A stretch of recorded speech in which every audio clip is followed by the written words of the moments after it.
अस्सलाम वालेकुम रहमतुल्लाहि व बरकातुहू।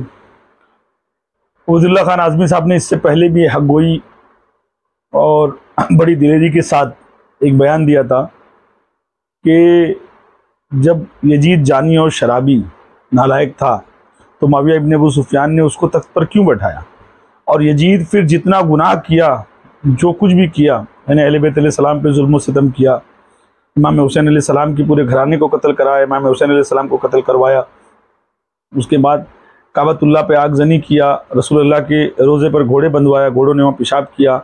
एक ऐसा जालिम, नालायक और हरामी मुसल्लत करके मदीने पे भेजा, जो लोगों ने वहाँ के सहाबा, जो बूढ़े सहाबा थे, उनकी दाढ़ियों को नोच कर उनको शहीद किया, कत्ल किया, और सहाबा की बेटियों का, उनकी औरतों का रेप किया, और तकरीबन न जाने कितने बच्चे नाजायज़ पैदा हुए। तो जितने कारनामे यजीद ने किया, उबैदुल्लाह खान आज़मी ने इससे पहले भी कहा था कि क्या ज़रूरत थी मुआविया इब्न अबू सुफियान को अपने बाद तख्त पर यजीद को बैठाने की, जो कि इमाम हुसैन जैसी शख्सियत मौजूद थी और भी बहुत सारे सहाबा किराम और उनकी औलादें मौजूद थी, है ना। इस्लाम का नाम लेने वाला मर्द मुकाबिल नहीं था, मगर जब हुसैन सामने आए हैं तो यजीद कलमा भी इस्लाम का पढ़ रहा था और हुर्मत भी इस्लाम की पढ़ रहा था, कलमा भी इस्लाम का पढ़ रहा था और जायज को नाजायज भी कर रहा था, नाजायज को जायज भी कर रहा था। तो जब इस्लाम का हिम्मत व हुर्मत यजीद के दौर में तोड़ा गया, और मैं ये जितनी कहानियां आपको सुना रहा हूं किसी शिया राफिजी माखज से नहीं सुना रहा हूं, याद रखिएगा।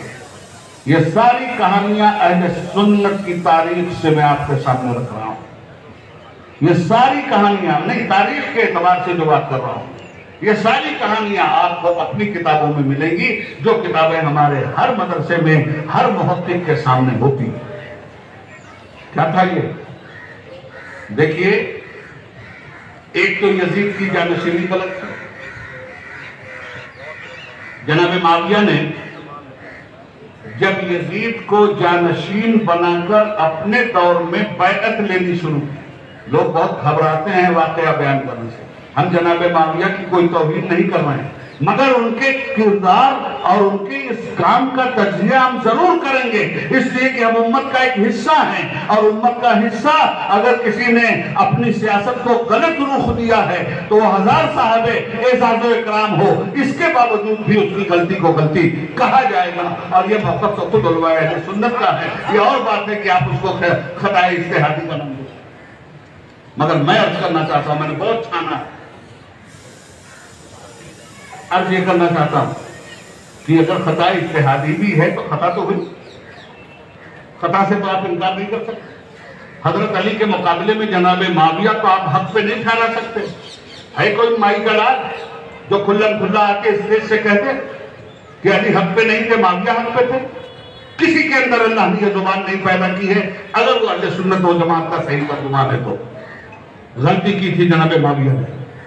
खलीफा राशिद के खिलाफ अगर जंग की है तो जनाब मुआविया ने की है, और इस्लामी तर्ज अमल के खिलाफ अगर अपने बेटे को जानशीन बनाया है तो जनाब अमीर मुआविया ने बनाया है।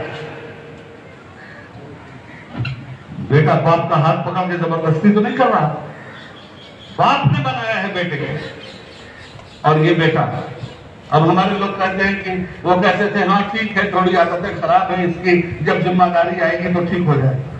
तो देख तो लिया आपने जिम्मेदारी, क्या ठीक हुआ?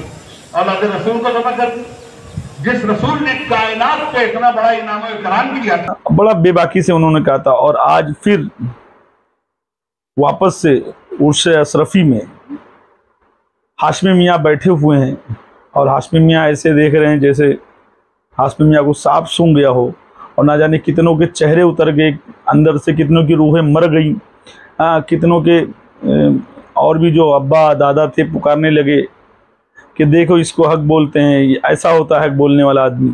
और आज उबैदुल्लाह खान आज़मी ने जो हाशमी मियाँ के सामने बयान दिया, और उसके बाद हाशमी मियाँ के सामने बयान दिया, हाशमी मियाँ ऐसे देख रहे थे, मतलब इस हालत में देख रहे थे कि मैं अपने आप को सैयद कहता हूँ, सैयद कहलवाता हूँ, लोग सैयद जानते हैं, मगर सैयदों के जुल्म को, सैयदों पे जो सितम हुए, ये आज तक मैं इस तरीके से नहीं बोल पाया जैसे खान ने बोल दिया।